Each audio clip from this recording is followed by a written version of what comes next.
Halo, selamat pagi. Ketemu lagi. Ini udah hari Sabtu tanggal 11 September tahun 2021. Selamat datang di bacaan harian, bacaan umum untuk semua zodiak.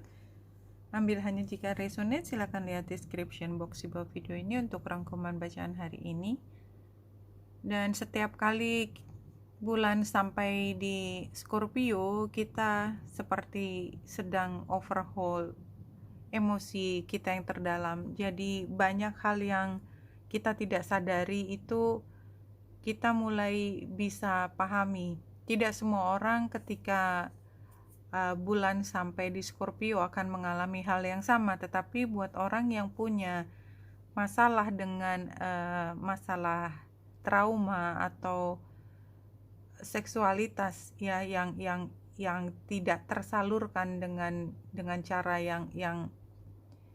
yang bisa diterima oleh masyarakat ya. Jadi saya memang bicara khusus untuk, mungkin jumlahnya sangat sedikit, tapi saya tetap akan bercerita tentang energi yang dibawa oleh bulan ketika ada di Scorpio, bahwa kita memang perlu untuk dengan berani menghadapi semua gejolak yang kita belum tentu mampu untuk kendalikan dan kita tangani sendiri ya.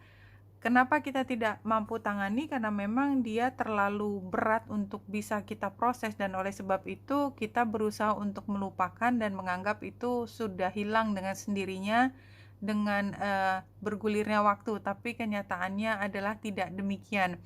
Nah, apapun yang menghantui tersebut ya, karena kita bicara bulan di Scorpio, itu sepertinya memang harus muncul ke permukaan karena bulan dan matahari sextile, dan kita punya pilihan untuk melihatnya lebih jauh lagi dalam kondisi yang lebih terfasilitasi. Jadi bukan sesuatu yang berantakan dan kita kemudian punya kecenderungan untuk lari dari situasi yang mungkin buat beberapa sangat traumatis tersebut. Jadi ini adalah satu periode di mana kita mungkin untuk melakukan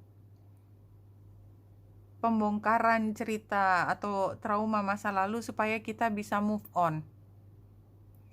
Dengan matahari yang oposisi Neptunus, jelas ini menunjukkan bahwa walaupun dia sudah kita bahas, jadi ini kayak sesi dengan psikiater atau psikolog, kita udah membahas sesuatu yang membuat kita takut atau kita punya masalah psikologis, tapi tetap aja pada akhirnya kita nggak terlalu mudah untuk memahami karena ini memang karakternya, nature-nya memang bukan hal yang mudah untuk dipahami ya. Itu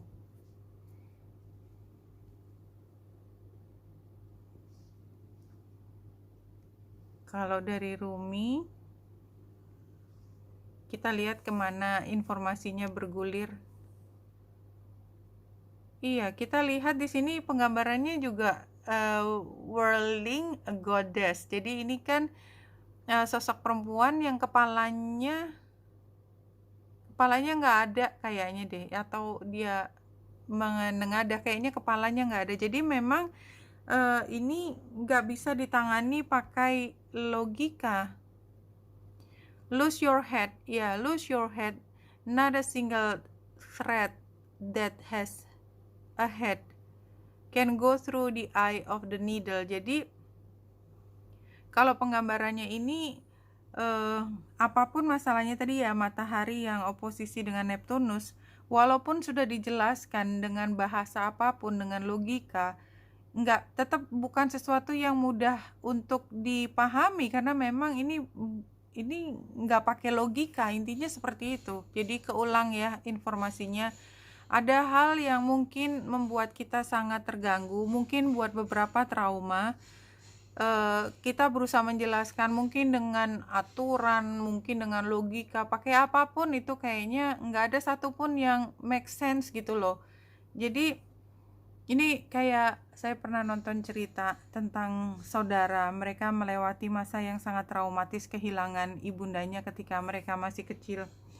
Yang kakak mampu untuk menjalani kehidupan sampai dia menjadi pengacara. Adiknya itu lebih, karena ketika ditinggal usianya masih 6 tahun, dia mengalami banyak sekali masalah yang biasanya bisa dibantu oleh ibu, tetapi karena ibu penggantinya juga bukan ibu yang terlalu cocok untuk menjadi pembimbing, makanya dia semakin gak jelas kemana-mana.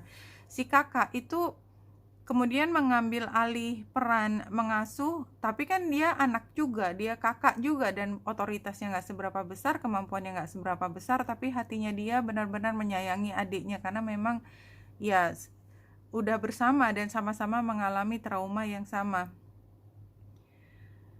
Karena adiknya tidak mendapat pengarahan yang cukup, maka dia berkembang jadi anak yang seperti liar gitu ya, liar tanda petik. Jadi nggak bisa dibilangin, semua nggak ada yang masuk akal, dan dia juga punya masalah baca. Jadi kalau anak punya masalah diseleksi ya pada umur tertentu, biasanya orang tua akan membawa ke ahli dan mencoba mengatasi. Tapi karena nggak ada ya kan, fungsi itu jadi hilang, sehingga dia terus membawa masalahnya sampai besar karena dia menjadi tidak percaya diri untuk karena pekerjaan pasti kan bermasalah kalau dia nggak bisa baca dengan baik, sehingga kakaknya yang selalu menyelamatkan adiknya dari semua kebodohan ya tanda petik.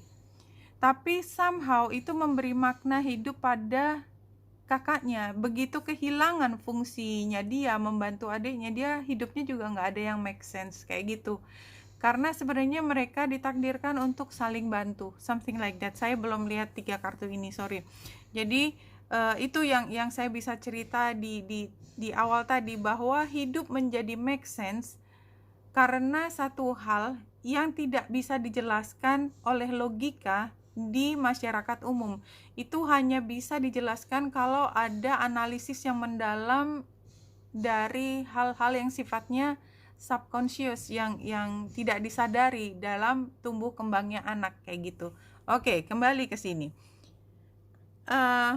Gambar musang ini kan memang ada masalah, ada sesuatu yang tidak sesuai dengan apa adanya. Jadi kayaknya anak ini nakal gitu aja ya. Kita nggak bisa lihat bahwa dia itu punya masalah, perlu bantuan, tapi nggak ada yang mengerti bahwa dia butuh bantuan. Nah, pada saat ini gambar matahari itu mungkin akhirnya bisa ketahuan bahwa ternyata dia itu butuh teman, bahwa dia ternyata butuh bimbingan. Dan sekarang setelah ketahuan, dan mungkin universe yang mengambil alih juga, it happens all the time. Jadi ketika dia butuh, katakanlah untuk membuat dia menjadi percaya diri, ketika tidak ada yang dari dalam keluarganya mampu memberikan keyakinan bahwa dia itu pantas dicintai, itu biasanya somehow ditarik ke satu situasi dan dipertemukan dengan orang yang namanya soulmate. Dan itu tidak harus kekasih kan, soulmate yang kemudian membantu dia menemukan dirinya menjadi lebih mencintai diri sendiri dan bisa berperan semaksimal mungkin sebagaimana dia seharusnya, dan menjadi kuat setelah dia bertemu dengan orang tersebut, walaupun orang tersebut hanya bertemu sementara, but somehow bisa mengembalikan ke dalam situasi di mana ada rasa percaya diri. Kalau dari 3 gambar ini, 3 kartu maksudnya, sakral chakra ini adalah tentang emotion, desire, creativity, dan seksualitas. Dan karena dia adalah cakra kedua ya, jadi keinginan, hasrat itu kan nomor 2 setelah rutit, setelah dia menjadi bagian dari kelompok, biasanya kelompok keluarga kan.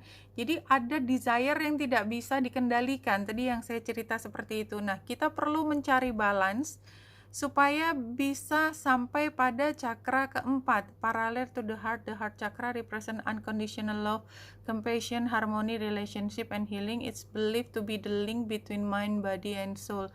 Iya, jadi kayak masalah anak tersebut. Dan tadi bulan di Scorpio sebenarnya exactly cerita tentang ini, bahwa dia butuh pertolongan, dan yang bisa membantu hanya orang yang punya hati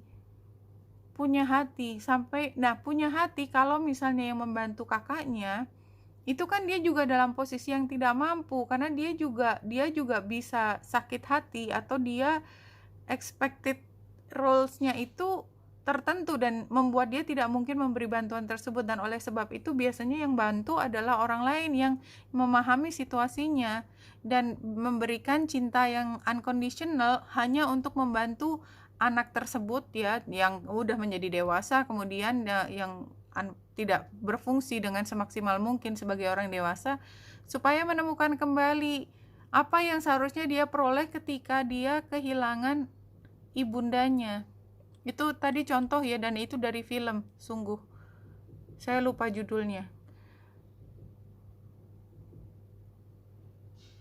Recognition, role model. Oke, kita lihat dari luarnya aja, karena jadi sebenarnya kalau kita lihat dia punya kemampuan tersebut, dia akan mampu menang dari apapun isu yang dia hadapi.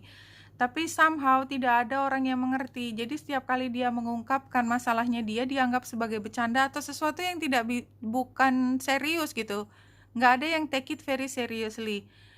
Somehow di sini sarannya The Emperor dan hasilnya The Empress. Jadi kayaknya somehow kalau dua kartu ini sebagai saran dan hasil adalah ketika orang tersebut mampu untuk mengambil kendali hidupnya dia dari diri sendiri. Jadi tidak tergantung dari tadi, kalau bicara sakral cakra kedua atau sakral cakra, itu tidak diutamakan. Jadi passionnya, emosinya itu tidak diutamakan, tetapi kita kendalikan, kita balance, maka kita bisa berkreasi semaksimal mungkin and being the most beautiful person in the world. Kalau menurut saya itu penggambarannya.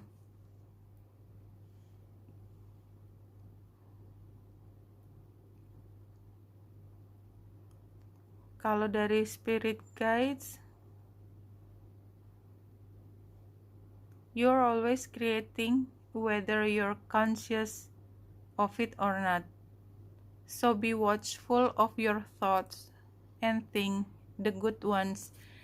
Iya, jadi ini kembali ada kata-kata conscious ya. Jadi memang kayaknya batas antara alam sadar, alam bawah sadar, dorongan, keinginan, ambisi kayaknya agak bersatu, jadi dissolve gitu ya. Dan itu semua sebenarnya adalah bensinnya untuk kreativitas. Itu adalah materi-materi yang dibutuhkan kita untuk berkreasi, dari alam bawah sadar, dari alam sadar, dari kebutuhan, dari ambisi, semuanya adalah tentang kreativitas. Apa yang menjadi kreasinya tergantung dari proses atau dinamika di dalam diri kita. Dan oleh sebab itu, kalau yang mendorong adalah tadi dorongan-dorongan yang tidak bisa dikendalikan, seksualitas yang tidak terkendali, maka ya larinya kreativitasnya ya kemana-mana gitu kan, nggak jelas. Kalau kita punya kemampuan untuk mengelola desire, ambisi, apapun semua, itu kreasinya akan lebih baik. Tapi apapun semua bensinnya itu lengkap dari A sampai Z, itu ada di dalam pikiran kita, termasuk tadi dorongan-dorongan yang dari alam bawah sadar. Itu adalah semua bahan untuk kita berkreasi. Kita dengan sengaja atau tidak dengan sengaja, kita pasti berkreasi dalam ucapan, dalam tindakan, dalam hasil yang kita munculkan. Itu adalah semua bentuk kreasi. Makanya kalau materinya sendiri masih bermasalah, maka yang muncul juga bermasalah. Jadi kira-kira kalau ada orang yang penuh ketakutan gitu ya, dan dia suka melukis, maka yang muncul gambarnya adalah gambar semua ketakutan. Kalau dia menulis semua tentang tulisan ketakutan, termasuk kalau dia pikirannya hanya sekitar seksualitas, apapun yang ditulis, apapun yang digambar, apapun yang dipost,